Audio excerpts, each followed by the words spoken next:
Tiffin করা হয়ে গেছে, ঠিক আছে। এবার তোজোর মা বলছে কি, তোজো তো একা একা খেলো, এবার তোমাকে একটা জিনিস দিই, তোজোকে সেটা কিন্তু দিতে পারবে না। এবার কি দিয়েছে আমিও জানি না, আমি শুধু শুনেই ক্যামেরাটা অন করলাম যে ওকে কি দেবে না। এই যে ওর বাটিতে ও খেয়ে নিচ্ছে। ও শিমুই, ওই নাকটা না নিজের পকেটে রাখো। হ্যাঁ এরকম করে খাবো।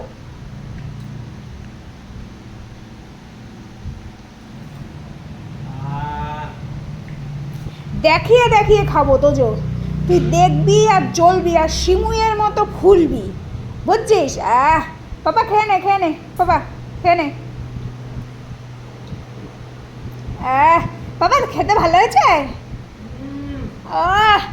তোজো তো আয়, আমি একটু এরকম করে খাবো, আমি এরকম করে খাবো। হ্যাঁ ওর পাপা মুখে দিচ্ছে আর ও ওরকম করছে, এরকম করে খাবো। দুষ্টু।